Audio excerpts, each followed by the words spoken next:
Thank you all so much for joining this event. We are thrilled to have Nathaniel Stinnett of the Environmental Voter Project kicking off our Climate Innovator Spotlight. This is an event that's jointly co-hosted by the Yale Center for Business and the Environment, which is where I'm physically located right now, as well as the Sci Center for Innovative Thinking at Yale. The Yale Center for Business and Environment focuses on the intersection of sustainability and the private sector. The Sci Center for Innovative Thinking focuses on innovation across multiple disciplines and backgrounds. I think one area that is really critical to both Sci-City's mission to solve real-world problems with interdisciplinary solutions and CBA's mission to address critical environmental challenges is climate change. And so I am really excited that we've got this series this year focusing on innovations to address the climate crisis. I think that it is more obvious than ever that the climate crisis is real and that it is urgent. We are seeing the impacts of climate change in an immediate way that we've maybe never seen before in the United States. I saw many folks calling in from the West Coast. I've seen images from there that are incredibly shocking of orange skies, haze, wildfires destroying people's homes and livelihoods. In the southeastern United States, we've got approaching hurricanes, and we've already seen this damage hit time and time again across the United States, including in Puerto Rico that has suffered damage multiple times in multiple seasons. So the impacts of climate change are real, and wherever you are in the United States or outside, you're starting to feel them. This problem is happening. It's happening now, and it's not going to be solved by sticking to the status quo. I think that's more and more apparent. There are multiple innovations that can address this crisis, and with this series, we want to highlight those innovations and the innovators who are bringing those innovations into reality. And we very intentionally picked Nathaniel to start off and kick off this series. There's a lot of for-profit startups that are working in this space, doing incredible work. There's a lot of new technologies, hardware, softwares, all sorts of things kind of in the Silicon Valley mindset that are addressing this crisis. But also there is a lot that needs to happen in the world of politics and policy. And there are ways that data and technology can have really large impacts in the world of politics and policy. And I think now, as we approach an election in the United States, one of the most important elections in the entire history of the United States, this is top of mind. So that is why I'm so thrilled to have Nathaniel Stinnett of the Environmental Voter Project kicking off the Climate Innovator Spotlight with his talk on Will Environmentalists Vote in November. November is just a couple months away, less than 50 days to the election. So this question is crucial. Personally, I think this is probably the most important question to addressing climate change that we are going to be answering in the next few weeks. In the worldwide, not just in the United States, but the US is where it's happening. So these are the stakes, and with those stakes, I'm going to turn it over to Nathaniel to talk about the work that he does with the Environmental Voter Project. Nathaniel, thank you so much for being here. Thank you so much for being here. I'm turning it over to you. Thank you, Ben. Thank you, and thank you to the Sci Center and the Yale Center for Business and the Environment. And thank you to all of you. I know we've got students, we've got undergraduates, we've got graduate students, we have staff, we have faculty, we have alumni, we have people who have no connection to Yale whatsoever, which is awesome. But I really do just want to highlight how proud I am to be an alum of Yale and know that there are series like this where Yale really tries to highlight some of the innovative new stuff that's going on in society and leverages the university's enormous intellectual capital and social capital to try to catalyze these ideas. So it's an honor to be a part of this. Thank you all for spending some time to learn about our work. And as Ben mentioned, this is gonna be in two parts. I'm gonna make a presentation about what we do at the Environmental Voter Project and why, and how we use data science and behavioral science to get environmentalists to vote more often. And then we're going to have lots of time for what I hope will be a really fun Q&A session with lots of discussion. And then we'll let you out by 1 o'clock Eastern. And because we value your time, because I know some people have classes to get to and things like that, what I want you to do is bear with me as I go through the presentation. I am not going to drill down in an enormous amount of detail on every single aspect of our work at the Environmental Voter Project, because we are going to have that Q&A. And I don't want to presume to know what aspect of our work you're most interested in. So please just understand if there are some things that I breeze through, it's by design. This isn't just me talking at you. This is supposed to be me talking at you for the first half and then us having a discussion in the second half. So with that being said, I'm going to share my screen and go ahead and get started. And Ben, could you just confirm that this is sort of moving forward? You're seeing the slides go back and forth? Yes, I'm seeing it. Awesome, great, thank you. So the Environmental Voter Project is about 3.5 years old, and we are a nonpartisan nonprofit that is just laser focused on 2 things. 1, we identify environmentalists who don't vote. And then 2, we turn them into more consistent voters. That's it. We find non-voting environmentalists and we turn them into better voters. And so what that means is that we actually do not focus on a lot of the stuff that your typical environmental nonprofit does do. So for instance, we don't endorse particular candidates. We don't lobby for particular policies. We don't, as odd as it might sound, even try to convince people to care more about climate or care more about environmental issues. A good way to think of us is we aren't in the mind-changing space or the opinion-changing space. Instead, we're in the behavior-changing space. We find people who don't need their minds changed. They don't need their opinions changed. They're already with us. They care so deeply about climate and the environment that it is quite literally their #1 priority over all other issues. They're just not voting. There's a behavioral problem that we're trying to solve, and that's what we focus on. So let me start by telling you why at the Environmental Voter Project we focus in this area.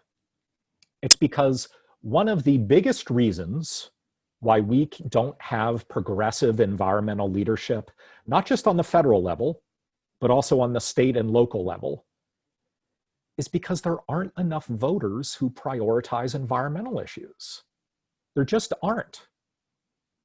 And so let's start by going back 4 years to the 2016 presidential election.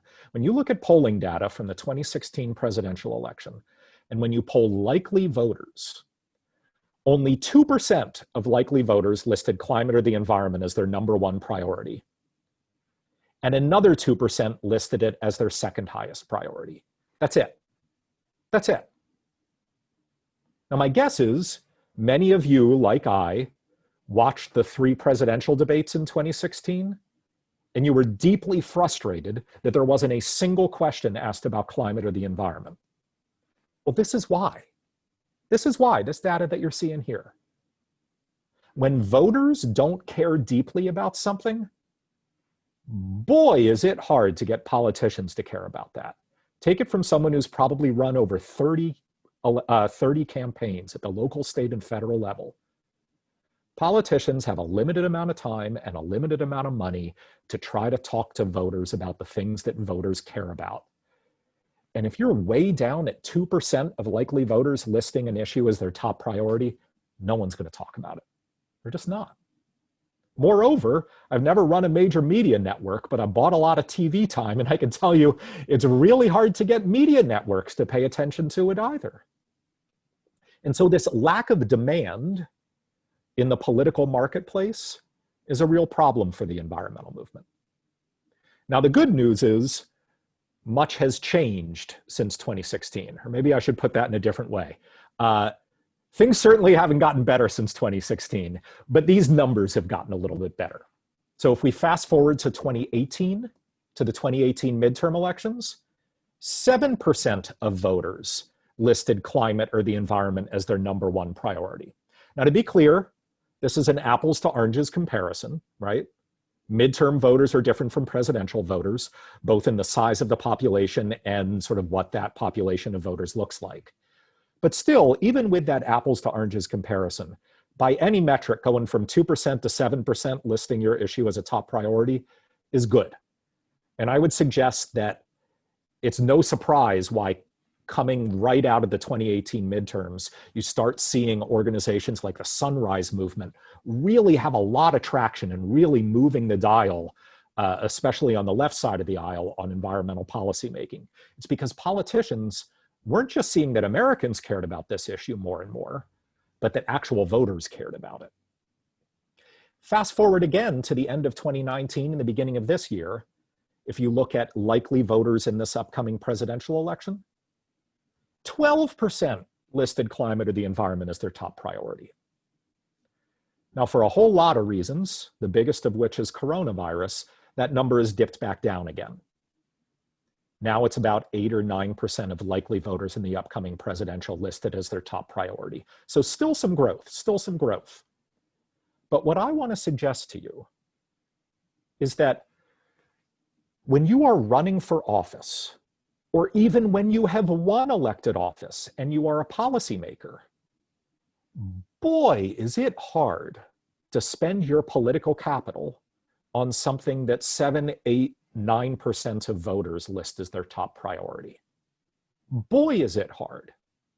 And I think it's so important to drill down on this because many of us have become consumers of polling data.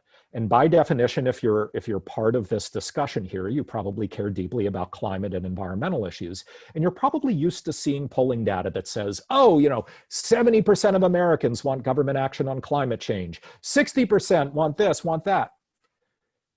There's a really big difference when it comes to policymaking between preferences and priorities. Yeah, large majorities of Americans would prefer government action on climate change, but very, very few of them listed as a top priority. And boy, does that have a big impact, not only on how politicians run their campaigns, but also on how they legislate and on how they lead.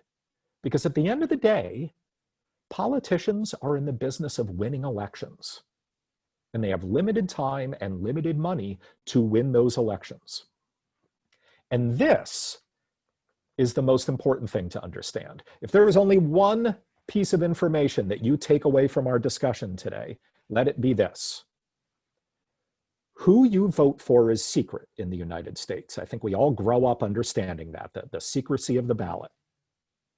But whether you vote or not in any particular election, that is public record. That is so important to understand because it is quite literally the essential building block to how all campaigns are run and how all policy is made. So let me say it again because it is so crucially important. Who you vote for is secret. Whether you vote or not is public record. So let me walk you through the beginning of a typical campaign. Let's say Ben is running for governor of Connecticut. Congratulations, Ben, you're running for governor. And I'm your campaign manager. Maybe that's good, maybe that's not so good. The first thing we do is we go into a conference room. We open up my laptop. We look at public voter files, because again, whether you vote or not is public record. And we say, okay, no matter how much money we raise, we're going to be pretty limited in the amount of money we spend. And we're always going to be limited in the amount of time we have to win because you can't delay the election day. So with limited time and limited money and a public record of who has a history of voting in this election that we want to win, who are we going to talk to, Ben? Well, we're not going to talk to the people who aren't registered to vote, nor are we going to talk to the people who are registered but never bother to show up.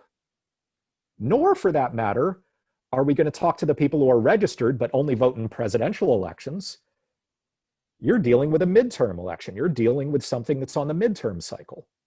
Instead, with limited time and limited money, we are probably only going to target the people who have a public history of showing up for these gubernatorial elections in Connecticut. Now, I say probably because sometimes if you have an extraordinary amount of money or you have no hope of winning the cheap way, maybe you will dip down and talk to people who have a 70 or 80% likelihood of voting. But almost always, campaigns will only target people who are likely to vote. And again, it is quite literally public record. They know by name and street address who is likely to vote in the election that you care about and who isn't. Again, sometimes they dip a little bit lower, especially in presidentials, but almost always they're only targeting the likely voters. And so what does that also mean? Well, if those are the only people we're targeting, who do you think Ben's going to poll? Who do you think he's going to try to figure out like what issues they care about and what their issue preferences are? Well, he's not going to poll the ones who aren't going to show up. He's going to poll the people who are likely to vote. And this is so important to understand. This is what I mean by how the public nature of the voter file is the essential building block to not only how campaigns are run, but how policy is made. Because when it comes down to it, politicians know who votes and know who doesn't vote. And they don't care about the preferences and priorities of the non-voters. Instead, they care about what voters think. And believe me, I can hear the words coming out of my mouth. I know this sounds cynical, but it's something that we take for granted in every other aspect of our lives without blinking an eye. I mean, think about Starbucks. Do we expect Starbucks to care about what non-coffee drinkers think of them? No. Starbucks cares about coffee drinkers. Would we expect Ford Motor Company to have a huge marketing campaign trying to sell their cars to 3-year-olds? No, 3-year-olds don't drive. Ford doesn't care about 3-year-olds. They care about the people who can purchase their product. And similarly, politicians care a hell of a lot more about voters than they do about non-voters. And so that's why those previous 2 slides are so important. Any politician knows anybody can lay down a poll of people who are likely to vote in their elections and see that not nearly enough of them care deeply about climate or the environment. So this is the problem we are trying to solve at the Environmental Voter Project, and I'm going to get into how we do it right now. And the reason we focused on this is because we came to realize, starting about 3.5, 4 years ago when we launched the nonprofit, that the reason so few voters prioritize environmental issues is because something really weird is going on. It turns out the reason so few voters prioritize environmental issues is not why you might expect. It is not because there just aren't enough Americans who care about this stuff. Because actually, it turns out there are. There are tens of millions of Americans who care so deeply about climate or the environment, it's their #1 priority. So why don't these people show up in polls of likely voters? Well, it's because it turns out that environmentalists are just really bad at voting. What we realized at the Environmental Voter Project is that the environmental movement does not have a persuasion problem. It has a turnout problem. It turns out that environmentalists are disproportionately awful voters. And I'm just going to very quickly define the size of this problem because that gets to the gist of why we exist at the Environmental Voter Project. And then I'll get into the tools that we use to solve it, because it's not only important for understanding our innovative practices, but it will also help you understand a lot of the stuff that's going on right now in the Trump and Biden campaigns and in the US Senate races that we're seeing. So very quickly, let me just define the scope of this problem we're trying to solve. 10.1 million already registered to vote dyed-in-the-wool super environmentalists did not vote in the 2016 presidential elections.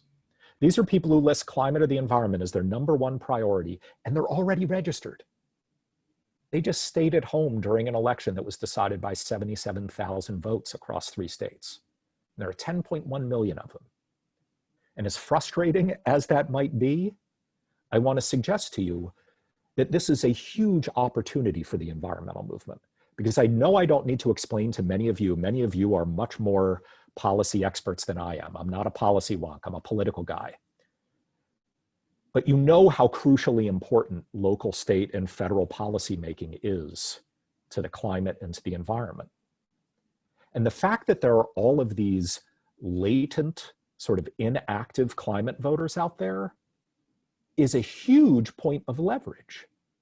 Because we live in a moment in time when it's damn near impossible to change people's minds. It is really hard to change someone's opinion about climate change. But it's a lot easier to change their behavior. I won't claim it is easy. It is not objectively easy, but it is a hell of a lot easier and a hell of a lot cheaper. And so this is why we focus on behavior change at the Environmental Voter Project. We go for these people who don't need their minds changed. They're already there. You shake them awake at night and they're going to scream climate change. They're just not voting. And so we do that behavioral play to try to nudge them into voting. One more slide on the outline of this turnout problem. In the 2014 midterms, 44% of registered voters voted. Only 21% of environmentalists did. 2016, 69% of registered voters voted. 50% of environmentalists did. 2018, as I'm sure many of you know, blue wave, really, really high progressive turnout, honestly, really high turnout across the board for a midterm election. You'll see it was not only much higher than 2014, but actually for you historians and political scientists out there, it was the highest turnout rate we had seen in a midterm election going all the way back to 1914. 1914, an election that was taking place like 3 or 4 months after the war to end all wars had broken out. So people were pretty darn interested in politics at that moment in time. 57%. Environmentalists did much better, 53%.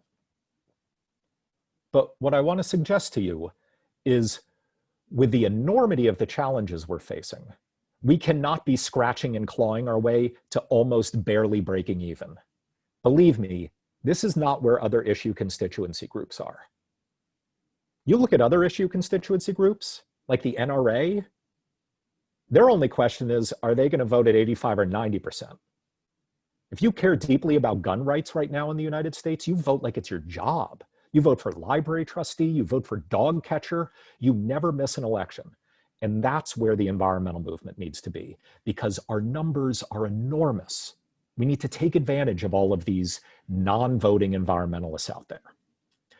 And so what we do at the Environmental Voter Project is essentially 3 things. First, we use data analytics to individually identify these non-voting environmentalists, and I'll quickly describe to you how we do that. Then, when we found these people, it allows us to bypass the hardest part of politics, which is changing minds and changing opinions, and go right to the behavior change. And because we know these people are already with us, we can then leverage the latest behavioral psychology and behavioral economics and talk about whatever we want, as long as it gets people off the sidelines to start voting. I mean, heck, we could talk about chocolate chip cookies at this point, if it was the best way to get them to vote. And then third, habit reinforcement. What we do not do as a nonprofit is parachute in every 2 or 4 years when there's a big, sexy federal election to try to turn these non-voters into voters. It doesn't work well. It's enormously inefficient. And if you think about it, we would never do that when you're trying to change someone's behavior in some other realm. If you're trying to get someone to exercise more often or eat healthier, you can't just talk to them every 2 years.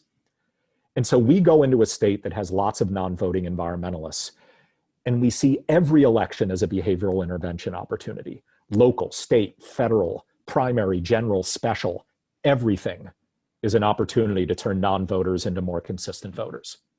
So very quickly, how do we do this? And again, I want to apologize ahead of time. It's going to be fairly quick because I want to get to the Q&A and drill down on the stuff that you're most interested in. The first step, identification. What we do, and to be clear, this is what the Trump and Biden campaign and many sophisticated US Senate campaigns do to target voters now, is we build predictive models. Very quickly, what this process looks like is we start by polling enormous numbers of people, huge numbers of people, like 15 or 20,000 people per state. But we only ask them one question. We say, hey, Ben, what's your number one most important political priority? Oh, climate change? Great, thanks, bye. Boom. Lucy, what's yours? Thanks, bye. And you poll, and we're texting people and calling people and using online panels. And then we work with data scientists to try to figure out, okay, let's isolate all these people who list climate or the environment as their top priority and see what we can find out about them. And what we do is we compare them to data that we have on them on voter files, and data from the census, and data from behavioral and consumer data that's publicly available. We only use publicly available data, but there's a lot of data out there about these people. And then data scientists are able to start looking at which data points help us predict who these climate and environmentalists are. And maybe they'll see stuff that looks like this. They'll say, oh, if you're into forestry and agriculture, you're 11 times more likely than the average respondent to list climate as your top priority. Interesting. Oh, and if you've ditched your landline and only use a cell phone, you're 9 times more likely. Oh, and if you support gun control, you're 3 times more likely. Oh, and if you're a basketball fan, you're more likely than baseball, football, and hockey fans. And they find all these weird little data points. And none of them are ever predictive on their own. But when you combine them into groups, that's when the magic really starts to happen. That's where they can say, interesting, wow, well, if you are a Latina grandmother living within 3 miles of New Haven and you bought a Volvo between 10 and 12 years ago and you shop at the Gap and subscribe to National Geographic and have 2 kids in the public schools, well, like, holy moly, you've got a 92% likelihood of listing climate as your top priority. Like, they can start building these profiles. And then what happens is we build what's called a predictive model, which is kind of what it sounds like. It's a model that helps you predict how likely every single person is in a state to fit our criteria, which in this instance is not just caring about climate or the environment, but quite literally listing it as your number one priority. And so here is a distribution curve of every single voter in the state of Florida. What these models allow us to do is we assign a score from 0 to 100 to every single voter, telling us how likely they are to list climate or the environment as their top priority. And this is the same stuff that the presidential and Senate races are doing. They have assigned scores to every single voter to tell them stuff about them. And as you'll see, the average Floridian only has like a 12% likelihood of listing climate or the environment as their top priority. But there are literally millions of them, millions, who are 4 or 5 times the average Floridian's likelihood of listing it as their top priority. And I won't go through our process, but just trust me, we iterate and reiterate and test and retest, and we isolate these super environmentalists, and then we send it out to outside polling companies and they test it. And this stuff is frighteningly accurate. And then it's the easiest thing in the world to just isolate those people who care deeply about climate and the environment and cross-reference that with public voting histories. And then you can literally, by name and street address, know all of the environmentalists who don't vote in particular elections. Here are the 2,400 in Portland, Maine, who didn't vote in the 2016 presidential. Here are the 42,000 in Philly. Here are the 42,000 in Arizona. We haven't spoken to every single one of these people, but every single one of these people has an extremely high likelihood of not just caring about climate and the environment, but listing it as their number one priority. And we know they're awful voters. And what's more, we know them by name and street address, and we have their phone number, and usually we have their cell phone number too. So very quickly, because I've got 5 more minutes and then I want to get into the Q&A. Once we find these people, how do we turn them into better voters? Well, as a nonprofit, like many sort of big campaigns, we've got thousands of volunteers. At last count, I think we have 4,700 volunteers around the country who call and text these voters. We send mail, we do digital ads, we canvass when there's not a pandemic going on. And again, remember, we know these people are already with us. They care so deeply about our issue that it's likely their number one priority. And so we're free to be completely agnostic with our messaging. And so what we do is we run randomized control trials. And many of you who are social scientists or social science students will understand what randomized control trials are. Very quickly, before we talk to any of these non-voting environmentalists, we separate them into a control group and a treatment group, only talk to the ones in the treatment group. And then after the election, because whether you vote or not is public record, we can compare turnout rates in the two groups and see what messages are best at turning non-voters into voters. And what we have found, and what a lot of academics have found, and what other practitioners have found, is that messages that fall in the so-called expressive choice theory approach to messaging are much more powerful than rational choice theory. And I won't go into detail on this. We can talk more about it in the Q&A if you're interested. But very quickly, what we mean by this is most voters don't view the act of voting as a cost-benefit analysis. We all like to think of ourselves as rational actors who are doing like weird little cost-benefit analyses before every little thing we do. It just doesn't work out that way. More often than not, the messaging that works best is not the messaging that treats voters as rational beings, but rather the ones that treat voters as social beings. What we have found works best is things like peer pressure. Things like using normative language to figure out, okay, who does this person want to be? How do they view themselves? If they want to be a good parent, can we say things like good parents vote? If they are a member of an organization, can we equate being a good member of that organization with being a good voter? Do they succumb to peer pressure? Yeah. Sometimes we send text messages to these people that they come straight out of like the 4th grade playground. It's stuff like, hey, Ben, did you know last time there was an election, 73 people on your block of Main Street turned out to vote?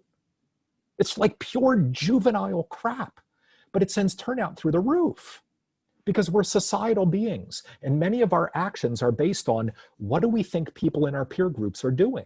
What is appropriate behavior?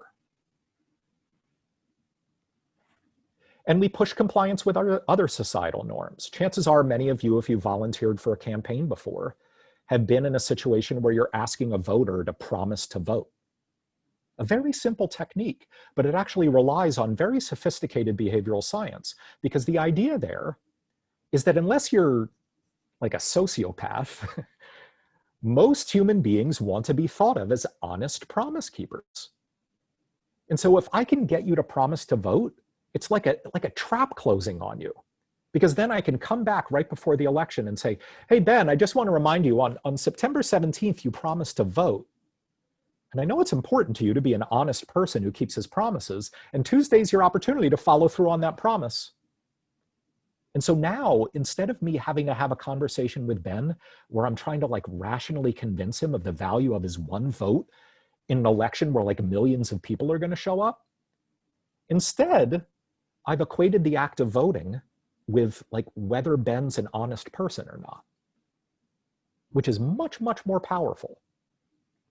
Very quickly, some examples, and believe me, we test the you-know-what out of everything. We use these colors and fonts for a reason because they've popped in randomized control trials, but it's stuff like be a good voter.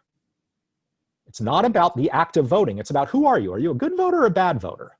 You need to make it normative. You need to make it about someone's identity. What are you going to be, Ben? A good voter or a bad voter? Who you vote for is private. Whether you vote is public record.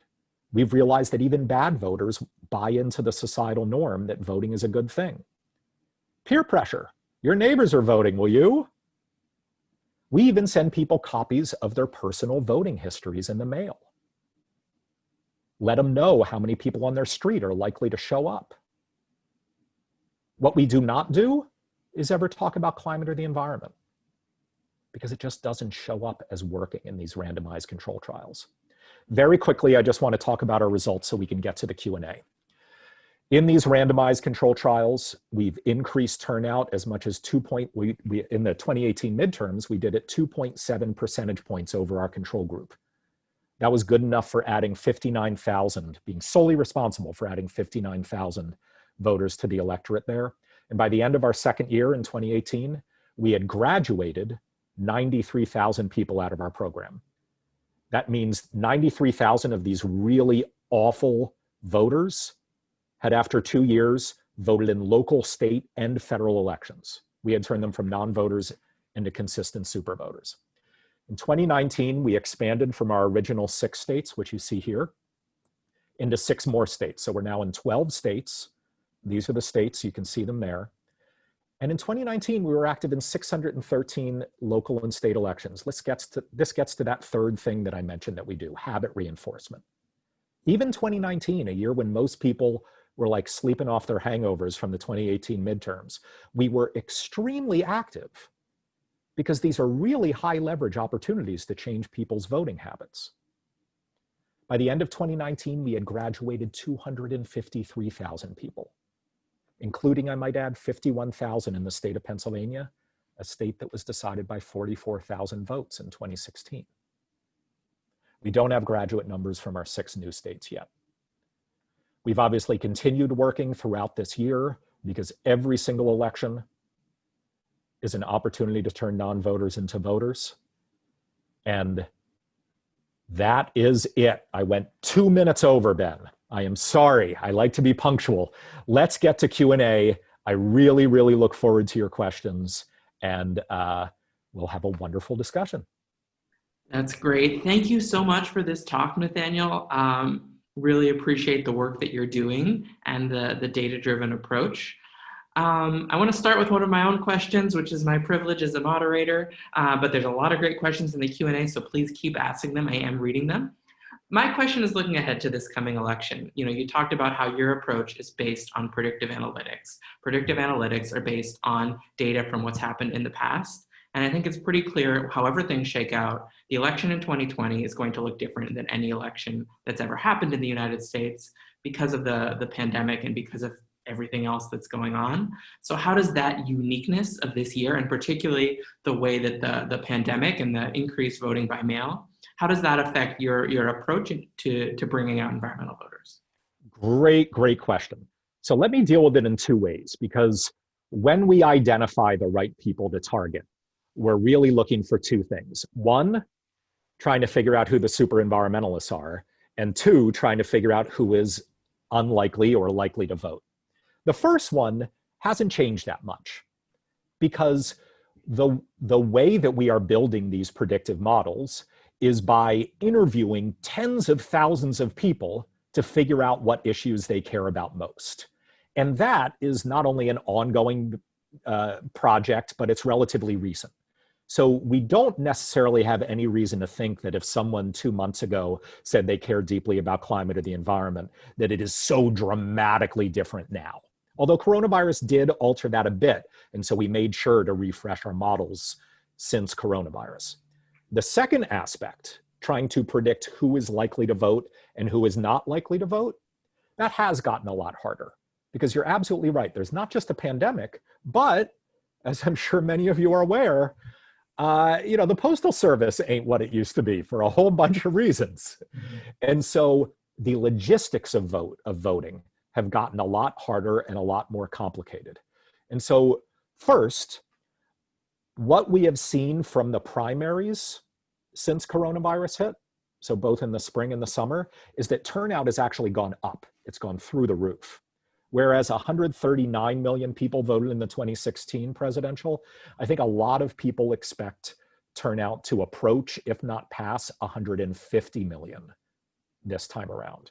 And so obviously that means there are some people who you might have previously considered to be unlikely to vote in a presidential, but now consider them to be likely to vote.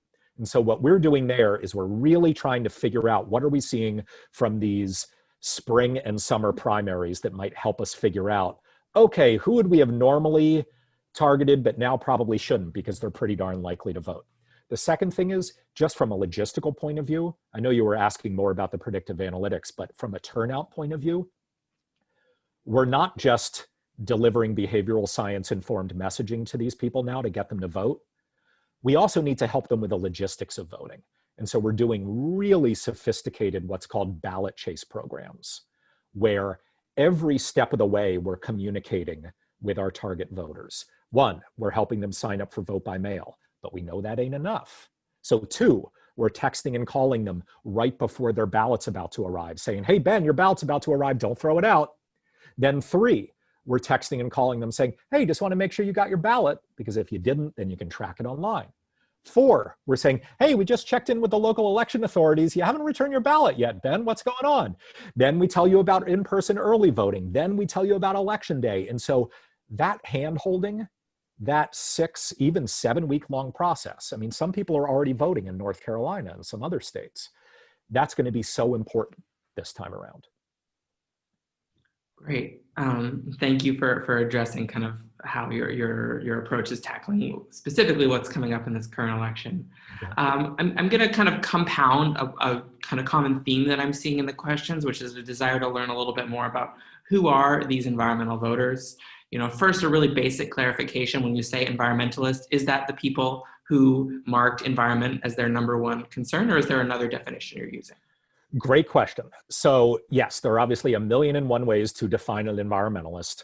When I am referring to it, I am using our own very idiosyncratic definition that the Environmental Voter Project uses, which is people who have a high likelihood of listing climate or the environment as their #1 priority over all other issues. Because that's what we care about. Remember, we're making a behavioral play at EVP. We don't want to do the hard, expensive stuff about issue education and stuff like that. Now, who are these people? Now that I've explained what I mean by sort of our unique definition of environmentalist, because again, there are a billion ways to define it. Who are these people? Well, they ain't me. And chances are they're not the type you're bringing around in your head either. A whole lot of research, not just our own research, but great research that goes on at the Yale Program for Climate Change Communications, research that's being done by Pew. All of it is showing that people who care deeply about climate and other environmental issues now are, 1, more likely to be African American or Latinx than white. 2, they are more likely to make less than $50,000 a year than more. And 3, yeah, they're likely to be young, but that's not as clear-cut a distinction. We're actually seeing a lot of women in particular in their 60s and 70s who care very, very much about climate or the environment. And so it's really important to understand that I don't know what it was like in the 70s and 80s when probably this stereotype was created, but like, environmentalists are not like yuppies in Patagonia fleeces driving around in their Priuses anymore. It's now just as likely that they're Latina grandmothers in Phoenix. And so, and certainly when we're looking at our target audience, they are disproportionately made up of people of color, people who make less than $50,000 a year, and people who are usually 5 to 10 miles within from an urban core. Mm-hmm. So yeah, since you mentioned the prevalence of people of color, economic issues, this was a question that came up. You know, do you see their non-voting correlating kind of because there's different disenfranchisement racially or economically? And also in terms of issues, you know, are there people who care deeply about the environment, but racial and economic justice may rise above that for them because those are challenges they're facing immediately in their lives? Great question. So let me answer the second one first. Certainly, there are an enormous number of people who care deeply about environmental issues, but maybe it's their second biggest priority or their third biggest priority. And boy, am I not saying it's unimportant to get those people to vote. It is, of course, it is important to get those people to vote. At the Environmental Voter Project, we just focus on that tip of the spear simply because there are so many of them. There's so many people out there who don't vote and it's literally their #1 priority. Then like, hey, let's just get them out and then we can start going down sort of the ladder. But yes, there are plenty of people who are listed as a second and third priority, and boy, are they important too. And we hope to get to them. We hope to get bigger and bigger as a nonprofit and get to them. Now, as far as the first question that was asked, yes. So part of what we are seeing here in this environmental voter turnout problem is simply due to a demographic correlation. Only part of it, but first let me explain what that is. So yes, I just finished describing people of color, poor people, and young people are all disproportionately likely to list climate or the environment as their top priority. And what do those 3 groups have in common? poor people, young people, and people of color, they all vote less often than the average American. So part of what's going on here is simply a demographic correlation. Moreover, as the questioner alluded to, those are the three groups that are also always the subject of voter suppression laws. I mean, chances are any local, state, or federal government that's trying to make it harder for someone to vote, they're going after young people, people of color, and poor people. And it's so important in the environmental movement that we internalize this. I mean, I think we've gotten very good over the last 3-4 years when understanding environmental justice issues at viewing many environmental issues as also being civil rights issues. But I would suggest to you, we need to look at the inverse as well. We need to understand that by definition, because of who the environmental movement is, by definition, any civil rights problem is an environmental problem because it is going to disproportionately impact our power. When people of color and poor people and young people are having their voting access rights taken away, that is always going to disproportionately impact the power of the environmental movement. The final thing I'll just say, this is a very, very shrewd question, and it absolutely recognizes part of what's going on in this environmental voter turnout problem, but I want to stress that that's only part of it. Even though there are these demographic correlations, they actually don't explain everything. Because even when you drill down into these subgroups, for instance, if you only look at Latinos, the environmentalists still vote less often than other Latinos. Or if you only look at young people, the environmentalists vote less often than other young people. And this would be a whole nother discussion that we can't get into, but I'll just very quickly say, we don't know what's going on there. It's kind of a black box. I think any social scientist can tell you it's pretty easy to figure out how to get someone to do something. It's a lot harder to do the opposite. It's a lot harder to figure out why someone isn't doing something like voting. And it's really hard to figure out why aren't these environmentalists voting? We have a lot of good theories, but I'll be honest, they're just theories. They're just theories. Great. There's a lot of questions about political parties, and I know you're nonpartisan, but I think it is worth addressing some of that. You know, question of, of those 10 million environmental non-voters, do they tend to be more aligned with one particular party to another? And are there reasons to be more politically focused in states that are considered swing states at the presidential level? Great question. Let me again answer the second question first. The Environmental Voter Project is working in a huge number of swing states: Pennsylvania, Florida, Arizona, North Carolina, New Hampshire, Nevada, Maine. But we're also working in some states that aren't swing states: Massachusetts, New Mexico, things like that. The reason we are in the states that we are in is twofold. One, we go into states where there are disproportionately large numbers of non-voting environmentalists. We need that. We need that like big fat denominator so that we can actually have an impact on policymaking. Because if we go into a state like, well, let's take Minnesota. I think most people would claim, rightly so, that it's a very important political state, not just at the federal level, but the state and local level as well. There aren't that many non-voting environmentalists there. It doesn't matter how good we are at the Environmental Voter Project. If there aren't enough non-voters for us to pull off the sidelines, we're just not going to have an impact on policymaking.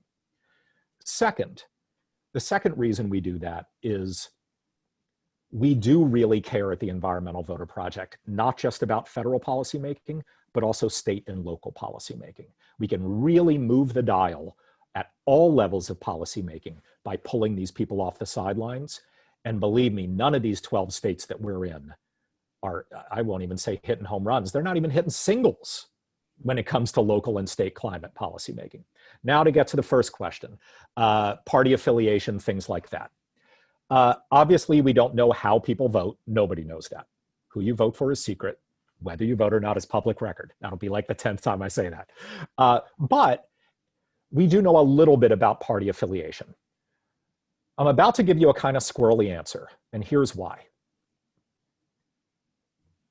The way in which you are able to register to vote varies dramatically from state to state. So yeah, I can tell you in big, broad, vague terms that the people we target at the Environmental Voter Project, you know, depending on the state, like 75 to 90% of them are registered Democrats, and a smaller number are independents and other things, and a smaller number are Republicans. But the truth is, that's almost useless, what I just said. And the reason why is this. I'm talking to you from Massachusetts right now. Dark blue, super liberal Massachusetts. Democrats are in a minority here. Most people don't know that, but we are in a minority because 52% of registered voters choose to not affiliate with any party. Does that mean those people are middle of the road, moderate independents? No way, no way. Whereas in other states, if you register as an independent, that means you can only vote for the independent party's candidate. And so every state has this like weird patchwork of how you're even allowed to register to vote. And so the truth is, I'm not trying to be squirrely. It's really hard to answer that question with any precision. But what I can tell you about the people we target and mobilize to vote is that they don't just care about climate or the environment. They literally list it as their #1 priority over all others. And at the end of the day, getting those people to vote, that's going to move policymaking. Because even in this hyper-partisan environment, and I say this as someone who, even though I run a nonpartisan nonprofit, I personally am pretty darn partisan. But even in a hyper-partisan environment, I can tell you there is still one thing that unites all Democrats and Republicans, believe it or not. And that is, they all really like to win elections. They really like winning elections. And so what that means is they go where the votes are. Politicians go where the votes are because the basic arithmetic of how elections work still holds true. You either get enough votes to be a politician or you don't. And so if we dramatically increase the number of voters, not non-voters, but voters who care deeply about climate and the environment, it'll shift everybody. Democrats, Republicans, independents, they're all going to follow the voters and try to lead on these issues because nothing motivates a politician more than the prospect of winning or losing an election. Believe me. Thanks for that. We're getting a lot of great questions, and you may notice I'm kind of lobbing you some double questions, so I appreciate you breaking that up. I want to thank everyone for their wonderful questions. We only have a few minutes left. So I'm going to give you another kind of compound question here, and you can break it up as you will. But what, in people's personal lives, what kind of channels and messages can they give to people around them to get them to vote and to get them to care about environmental issues? And then also, and that theme of action people can take, because this may be our last question, how can people get involved with Environmental Voter Project? Great. I love that question. So I am not an expert on how to get people to care more about environmental issues. So I'm going to skip that question. I do know a lot about how to get them to vote more often, though. So let me answer that. The first is, do not underestimate your power as a social being. What we know from all of this behavioral science is that your friends, your family, your neighbors, your work colleagues, your fellow students, your peers, your community members, your faith community members, they look to you for guidance, whether you're a leader or not.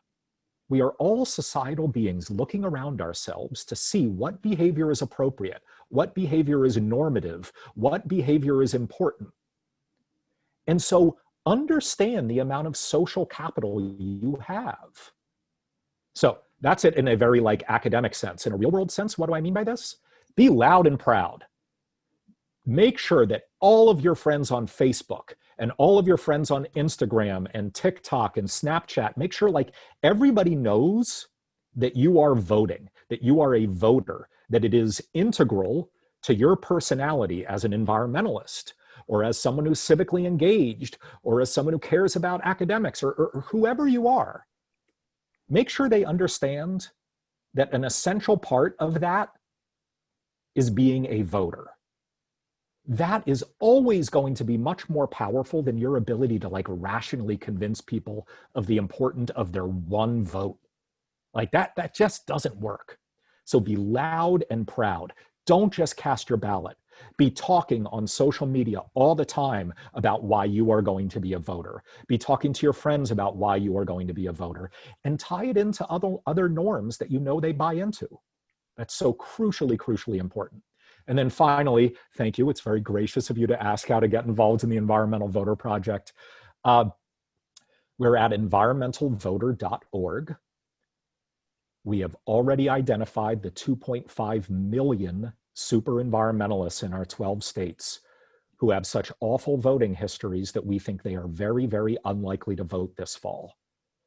You can sign up online to volunteer to contact them. You get trained online in a webinar, and then you can call them and text them with behavioral science informed messaging that we know optimizes their likelihood of actually turning out to vote. So please go to environmentalvoter.org. There are ways to get involved other than volunteering. You can look at some of our research. You can give us all your money if you want to donate. And then I would also say, last Tuesday marked 7 weeks from Election Day. And so although I would love for people to get involved with our work at the Environmental Voter Project, I would just encourage you more broadly as people who, I hope by definition, because you're here, care about climate and environmental issues. Don't have any regrets, man. Don't have any regrets. Like 47 days from now, you're going to be sitting down on your couch watching election returns roll in, and you don't want to have not done enough. So get in the game, whether it's with the Environmental Voter Project or some other group. Get in the game. And thank you. Thank you, Nathaniel. And I'll admit that last question, I was setting myself up just a little bit. It was a question that came in a couple times from the Q&A. But if you want to get involved directly, in addition to going to environmentalvoterproject.org, Yale Blue Green, the environmental alumni interest group for Yale University, is hosting specific Yale volunteer sessions. You don't have to be affiliated with Yale. I know there are many folks on this call who are not, but since you're here through Yale, if you want to keep getting involved with EVP through Yale, take a look. I sent a bit.ly link and a longer link in the chat there. So those are direct opportunities to get involved. I'd also encourage everyone to stay involved with CBay and Sci-City for our future events. We will continue this Climate Innovator Spotlight throughout the year. So we'll have more talks going on in the fall. Stay tuned for the schedule. And this will also go on into the spring. So if you want to know kind of where do we go from here after the election, we'll have talks that address some of that. But before doing any of that, make sure that you have a plan to vote. Be loud and proud. As Nathaniel said, I was writing that down as he was talking. This is not the time, if you are an environmentalist, to sit out. So thank you so much for being here. Get out there and vote. Thank you for everything you do.